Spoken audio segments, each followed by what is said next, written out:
Hello everyone. आज हम गेगने hierarchical theory of learning के बारे में जानेंगे, जिसको हिंदी में बोलते हैं सीखने का पदानुक्रम सिद्धांत। Robert Gagne was an American educational psychologist best known for his writing condition of learning and instruction technology foundation. ये अमेरिकन एजुकेशन साइकोलॉजिस्ट थे और इनकी दो बुक्स थी famous, condition of learning and instruction technology foundation. This theory is based on the idea that learning is a complex process that involves several different factors, including the learner's prior knowledge, their motivation and the structure of the material being taught। तो जो इनकी theory थी ये एक learning सीखने के सिद्धांत पर है कि जिसमें इंक्लूड करते हैं ये प्रायर नॉलेज को, कि जब भी हम कुछ सीखते हैं तो अपनी प्रायर नॉलेज के साथ जो भी हमारी पुराना ज्ञान सीखा हुआ होता है उसके आधार पर ही हम कुछ नया सीखते हैं, और उनके जो मोटिवेशन है या structure of the material being है जिसके द्वारा हम सीखते हैं। तो आगे देखते हैं हम इस थ्योरी के बारे में। He believed that events in the environment influence the learning process. ये मानते थे कि जो भी इन्वायरमेंट होता है हमारा वो इन्फ्लुएंस करता है हमारी लर्निंग प्रोसेस को, सीखने की जो भी प्रक्रिया होती है उसको इन्फ्लुएंस करता है। This theory identify the general type of human capabilities that are learn in term of behaviour change. ये उन सक्षमताओं के बारे में बात करते हैं, हमारी योग्यताओं के बारे में बात करते हैं जो हम बिहेवियर जिस टर्म में हमारा व्यवहार है उनमें चेंजेस आते हैं। इन्होंने जो इनके मेन जिस पे इसकी पूरी थ्योरी हम समझ जाते हैं कि there are 4 elements of, 4 element थे इनके Gagne theory of which are the follow. तो first is learning, second the types of learning, third hierarchical step of model, और ये इसका जो थर्ड मॉडल है, जो थर्ड इसका ये एलिमेंट्स है सबसे इंपॉर्टेंट है। मोस्टली जो क्वेश्चन बनते हैं हमारे ये थर्ड में से बनते हैं, जो कि इसके हियरार्किकल स्टेप्स हैं इसके मॉडल के। सेकेंड और डी ऑप्शन है डिज़ाइनिंग ऑफ इंस्ट्रक्शन। तो हम वन बाय वन इसको लर्न करेंगे। सबसे पहले है लर्निंग, कि लर्निंग हम कैसे करते हैं, कैसे सीखते हैं। लर्निंग क्या है? लर्निंग क्या है? Cumulative human intellectual development which is the building of increasing complex structure of human capability. Cumulative होता है जो भी हमने संचय किया, जो भी हमने अब तक सीखा, जो भी हमारे अंदर ज्ञान है या हमने जो कुछ आज तक हमने सीखा है वो सब, और जो एक इंक्रीज़ करता है हमारी योग्यताओं का, हमारी जो कहते हैं complex structure of human capability.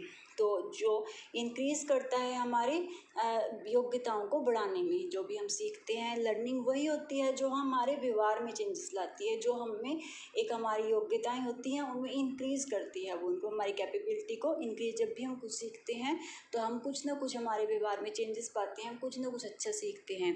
और संचय होता है जो भी हम सीख के अपने अंदर, हमारे अंदर जो ज्ञान होता है, जो भी हम सीखते हैं वो सब नॉलेज जो हमारे अंदर है।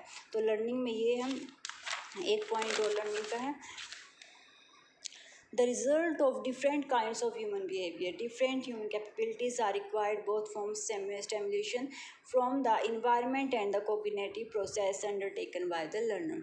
ये मानते थे कि जो हम रिजल्ट, जो हमारा व्यवहार है, किस व्यक्ति का जो व्यवहार होता है वो अलग अलग तरीके से रिजल्ट परिणाम होता है। ये नहीं कह सकते क्योंकि हमारे जो व्यवहार पर इम्पैक्ट करता है इन्वायरमेंट भी, और जो भी हमारी प्रोसेसिंग होती है, जो भी हम जैसे कोग्निटिव प्रोसेसिंग होती है, संज्ञान प्रक्रिया की, जो भी हम जिस तरीके से हम सीख रहे हैं, हर किसी का सीखना, या हम कह सकते हैं जिस तरीके से कोई भी चीज़ को सीख रहे हैं वो सब हमारा अलग अलग होता है। अलग अलग डिफरेंट काइंड्स होते हैं एक ह्यूमन बिहेवियर में, जो परिणाम आते हैं जिसकी वजह से कोई भी चेंजेस आता है, कुछ भी हम सीखते हैं। सेकंड इनका जो पॉइंट था वो था टाइप्स ऑफ लर्निंग।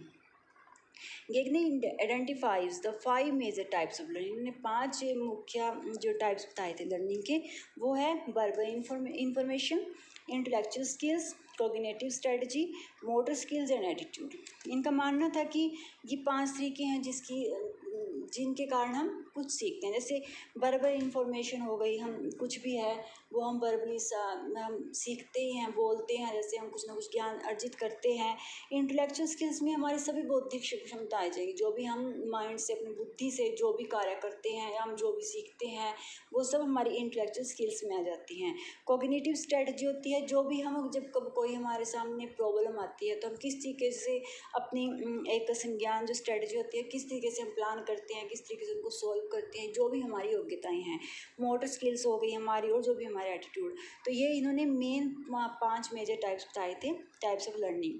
और थर्ड इसका जो है मोस्ट इम्पोर्टेंट जो है हमारा, कह सकते हैं इसमें से ही हमेशा जो क्वेश्चन बनता है, हायरार्किकल स्टेप मॉडल। सबसे इम्पोर्टेंट इसका ये मॉडल है, मॉडल के जो इसके स्टेप हैं। गेग ने आइडेंटिफाई 8 बेसिक, ध्यान रखना कि हायरार्किकल जो इन्होंने स्टेप दिए थे वो 8 बेसिक, 8 थे इनके steps. Arrange them in hierarchical order, इनको एक हायरार्किकल ऑर्डर में इन्होंने पदानुक्रम में एक इनको अरेंज किया है। अकॉर्डिंग टू गेग ने the higher order of learning in the hierarchical build upon the lower level.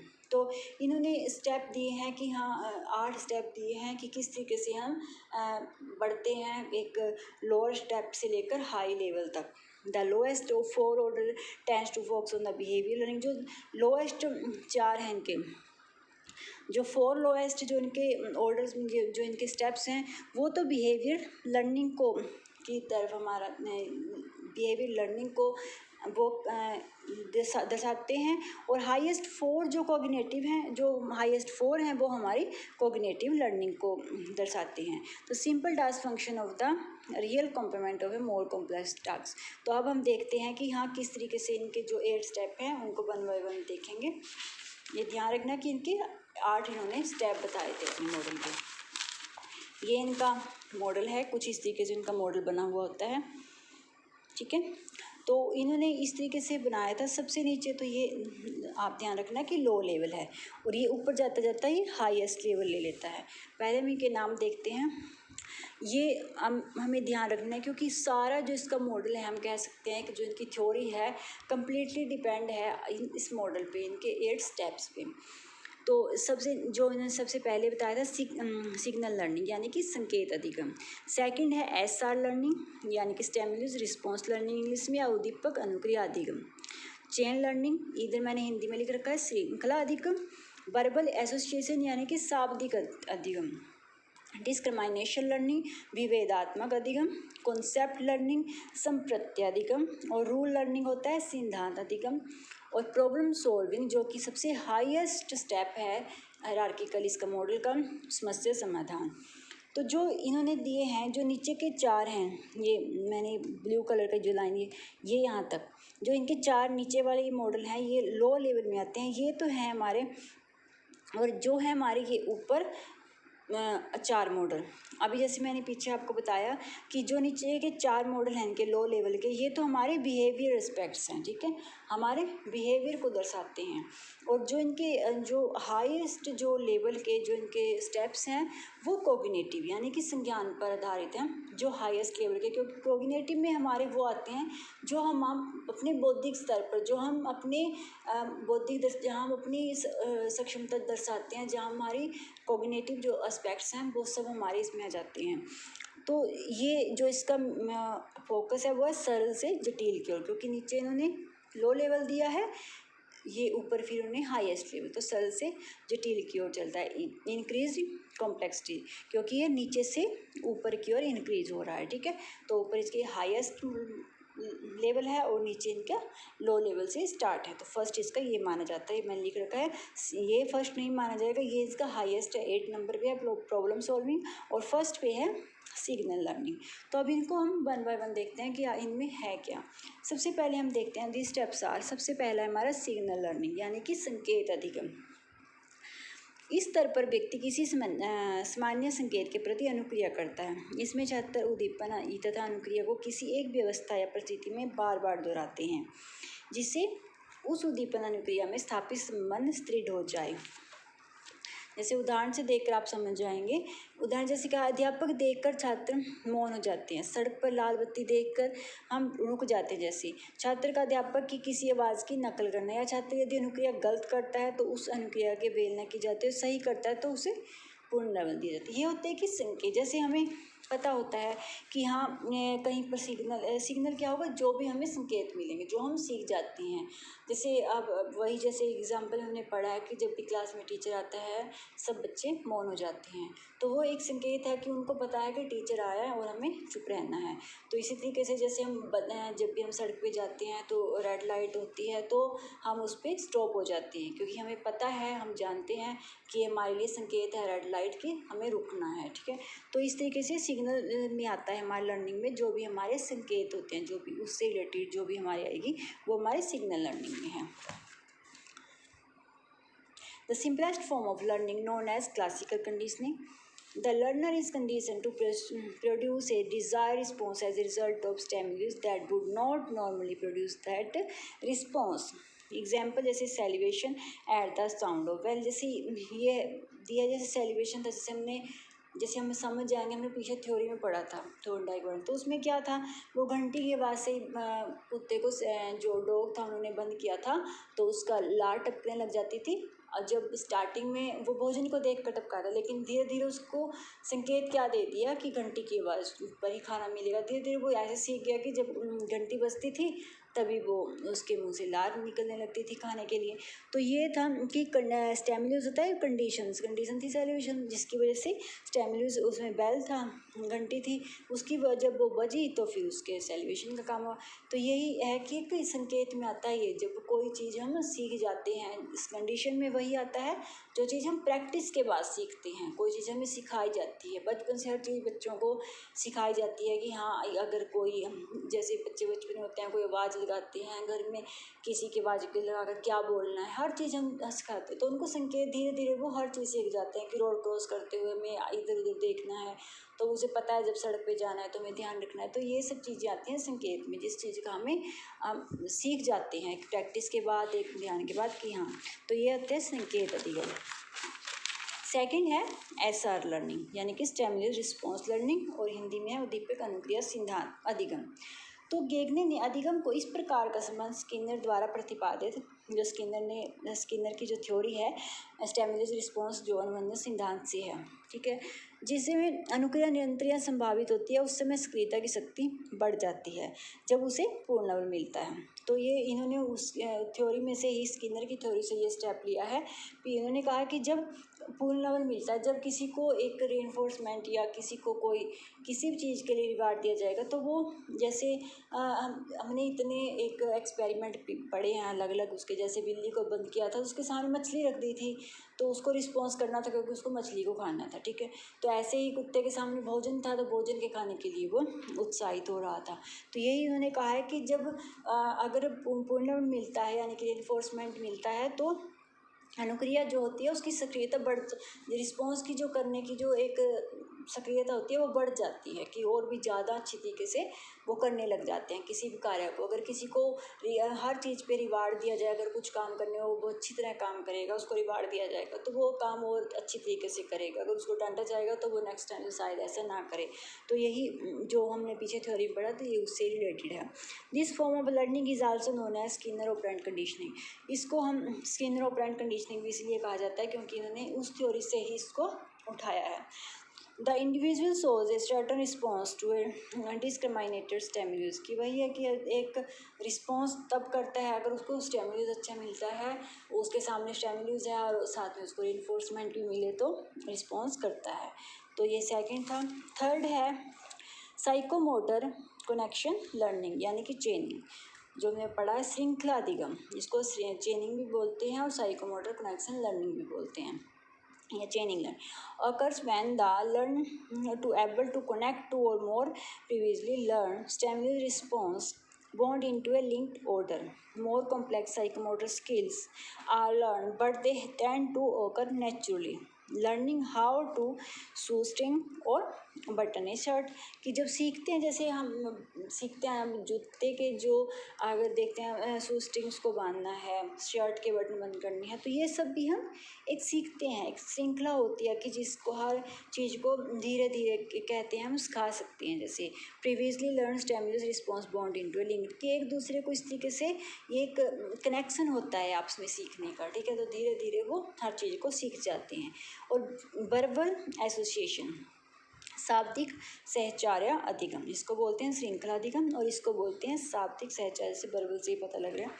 तो ये कब होगा? Occurs when the learner makes association using verbal connection, जहाँ पर शाब्दिक सहचार्य होगा। It is the key process in language skills development. For example,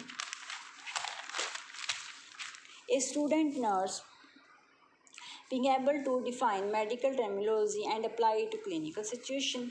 तो जैसे ये हमारा है कि वर्बल एसोसिएशन, इसमें है कि जो एक कनेक्शन होता है, जैसे एक मैंने जैसे एग्जांपल दे ही दिया है कि नर्स है जो वो कुछ भी अगर वो एबल है, कुछ भी सीखती है, कुछ भी करती है, तो वो क्या मेडिकल टर्मिनोलॉजी एंड अप्लाई उसको फिर सीख लेती है, तो उसको अप्लाई करती है क्लिनिकल सिचुएशन में। जब कुछ सीख लेते हैं तो फिर हम उसको अप्लाई करते हैं। फिफ्थ है डिस्क्रिमिनेशन लर्निंग, यानी कि विभेदात्मक अधिगम, जिसमें हम एक विभेदक जान सकें, डिफरेंस जान सकें किसी भी चीज़ का। is a C when the learner is able to perform different response to a series of similar stimuli that may differ in systematic way। For example, जिस एग्जाम्पल से इजी समझ जाएंगे, जब डिफरेंट रिस्पॉन्स हम करें किसी भी चीज़ में, अगर हम डिफ्रेंशिएट किसी में करना सीख जाएं, जैसे एग्जाम्पल के तौर पर है एक patient complaining of abdominal pain after abdominal surgery.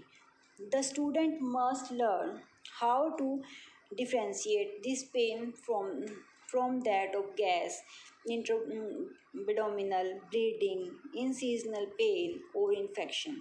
कि जैसे एक पेशेंट है, उसको अगर पेट में दर्द हो रहा है, ठीक है, तो आफ्टर उसकी एक सर्जरी के बाद एक डॉक्टर उसको बता सकता है कि किस तरीके से, एक डॉक्टर ही डिफ्रेंशिएट कर देता है कि हाँ, अगर हम डॉक्टर के पास जा रहे हैं तो वो बता देता है कि इन्फेक्शन की वजह से दर्द हो रहा है, या सिर्फ एक जैसे कह सकते हैं इन्फेक्शन की वजह से है, या ब्लीडिंग की वजह से है, या फिर गैस की वजह से है, या इंसिजन यानी कि जो ऑपरेशन हुआ है, सर्जरी हुई है, उसकी वजह से है, या फिर कोई इन्फेक्शन है।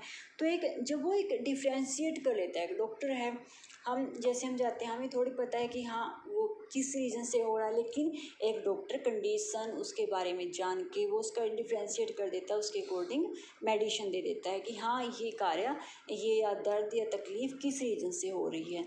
तो वही है डिस्क्रिमिनेशन लर्निंग। कोई भी एग्जाम्पल हो, जो कोई भी एक डॉक्टर है, किसी भी कोई भी पेशे में हो, वो अपने जिसको जिस चीज़ का सीखा हुआ हो, जो भी वो सीखेगा अधिगम, उसने जो भी लर्निंग की है अब तक, उसने जो भी सीखा है, तो वो उसको अच्छी तरह से जब सीख लेता है तो वो एक डिफ्रेंशिएट हर चीज़ को बड़ी इजीली जान लेता है कि हाँ किस चीज़ के पीछे क्या रीज़न है और क्यों है। जैसे डॉक्टर हर चीज़, हर जब भी हम मेडिसिन लेने जाते हैं तो डॉक्टर आसानी से बता देते हैं कि ये इस वजह से हो रहा है या किसी रीज़न से, ठीक है।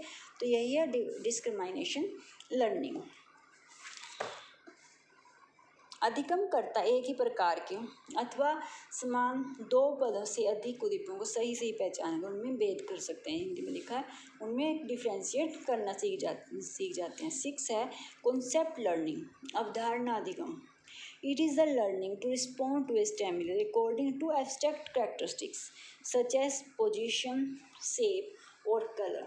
जब एक इसमें आते हैं जो कॉन्सेप्ट लर्निंग होगी, एक अवधारणा बना लेने, वर्ग जैसे हम कह सकते हैं, जैसे इन्होंने कहा है कि पोजीशन, शेप, कलर, इन सब में, and not according to the concrete physical characteristic की वजह से नहीं, बल्कि according to abstract characteristic such है, जैसे पोजीशन, शेप, कलर या कुछ भी हम लगा लें, तो जो हम एक निहित है कि हाँ ये कलर है, तो हम कलर जैसे कि हाँ ये रंग कैसा है, कौन सा कलर है, शेप कौन सी है, पोजीशन कौन सी है, कोई भी पोजीशन हम किसी को देते हैं, तो वो होता है कॉन्सेप्ट लर्निंग, अवधारणा किस चीज़ के बारे में बनाना सीखना।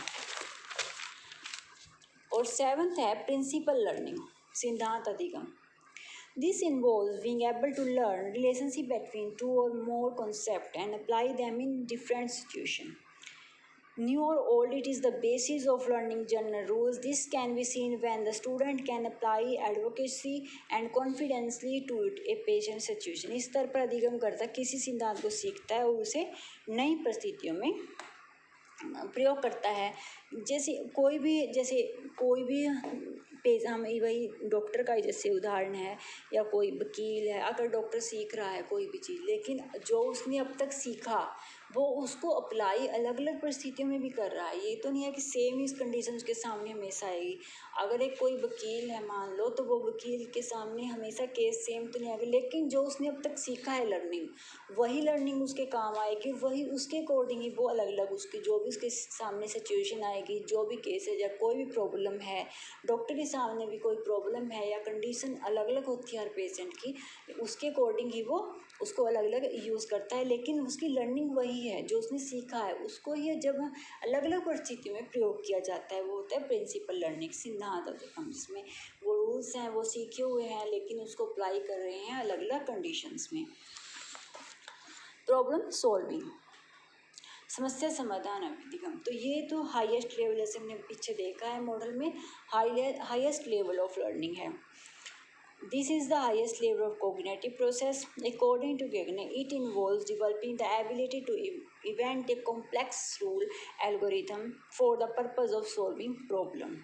जीवन की समस्याओं का समाधान व्यक्ति अपने पूर्व अनुभवों की सहायता से करता है। पूर्ण अनुभव व्यक्ति का अधिगम होता है, अधिगम समस्या समाधान में सहायक होता है। प्रॉब्लम सॉल्विंग में हमारी एबिलिटी, जो भी complex rule algorithm, purpose of, जो भी जिस भी तरीके से हम अपनी प्रॉब्लम को सोल्यूशन करते हैं, ये तभी हाईएस्ट लेवल है, क्योंकि अपनी कॉग्निटिव प्रोसेस, जो भी हमारी एबिलिटी है, जो भी हमारी संज्ञान सक्षमता है, हमारे अंदर जो भी कैपेबिलिटी है, हम उसके जब भी हमारे सामने कोई समस्या आती है तो हम अपनी बौद्धिक सक्षमता के अनुसार आप उस प्रॉब्लम को सॉल्व करते हैं। चाहे हम किसी तरीके से उसको प्लान करें या जो भी उसमें ज़रूरी है, जिस भी तरीके से वो रूल, जो भी हम पर्पस, किसी भी तरीके से हम उसको सॉल्व करते हैं। तो इसलिए हाईएस्ट लेवल ये हमारी कॉग्निटिव प्रोसेस में आता है। ये हमें जो लोएस्ट 4 हैं वो हमारे बिहेवियर एस्पेक्ट्स को दर्शाते हैं, और जो हाईएस्ट जो 4 हैं वो हमारे कॉग्निटिव प्रोसेस को दर्शाते हैं।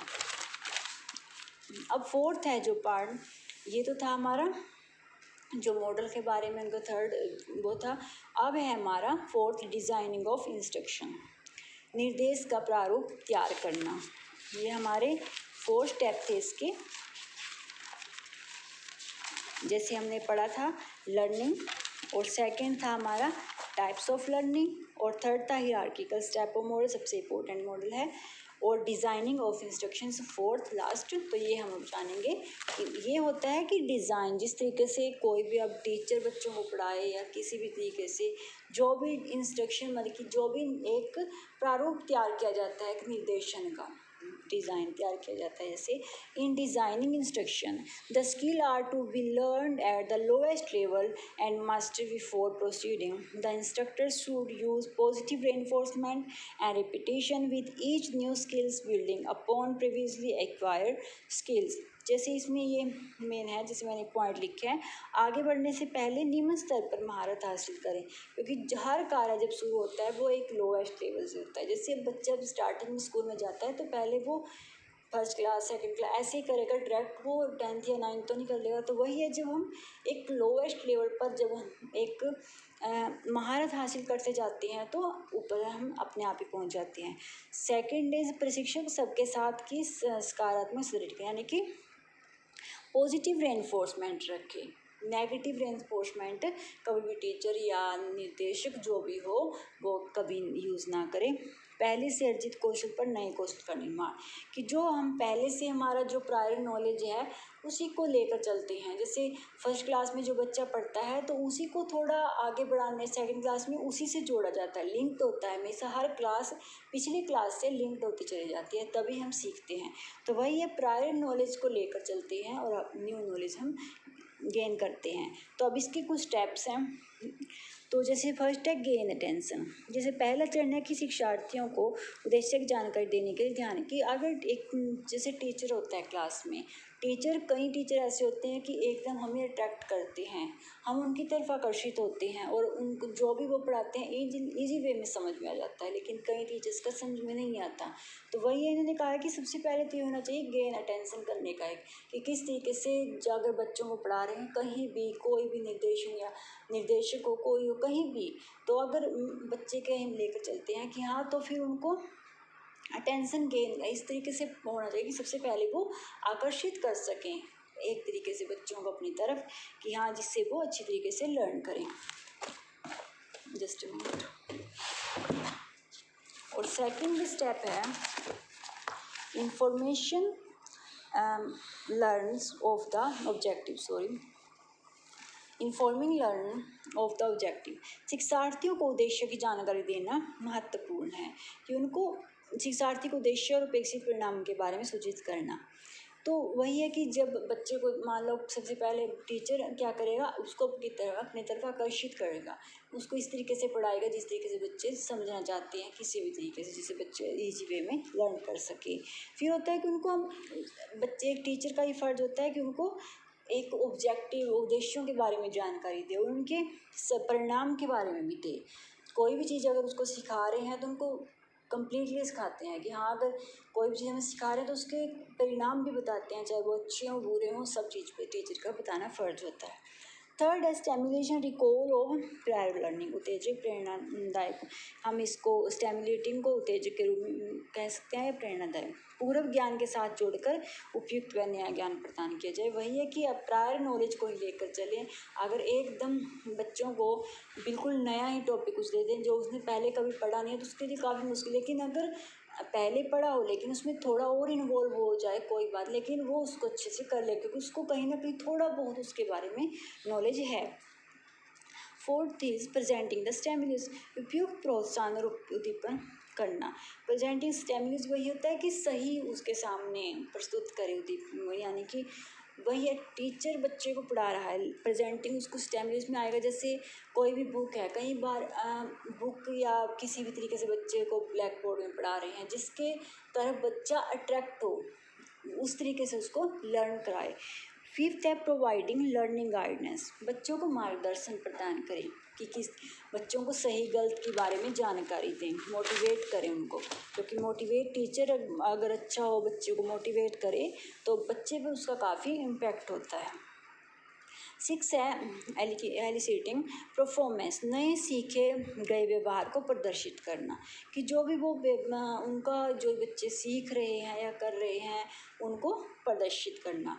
सेवंथ है प्रोवाइडिंग फीडबैक, अगर वो कुछ कर रहे हैं तो उनको फीडबैक भी दें, उनको फीडबैक भी मिले। अगर बच्चे कुछ पूछ रहे हैं टीचर तो वो बच्चा खड़ा होकर या कुछ भी किसी का आंसर दे रहा तो उसको आगे बच्चा टीचर भी वेरी गुड या किसी भी तरीके से उसको एक अच्छा फीडबैक देगा ताकि बच्चा आगे भी उसको और अच्छी तरीके से करे। शिक्षार्थी के प्रदर्शन के लिए महत्वपूर्ण है कि उन्हें उचित फीडबैक प्रदान करें, जिस तरीके से बच्चा काम कर रहा है उसी तरीके से उसे फीडबैक मिलनी चाहिए।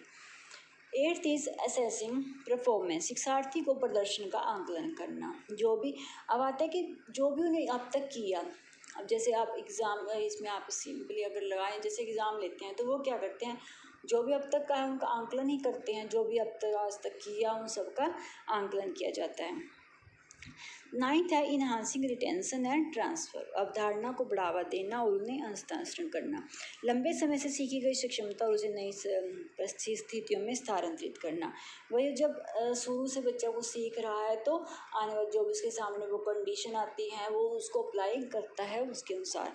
तो ये थी हमारी आज की वीडियो। अगर आपको अच्छी लगी तो प्लीज़ लाइक कर देना। Thank you.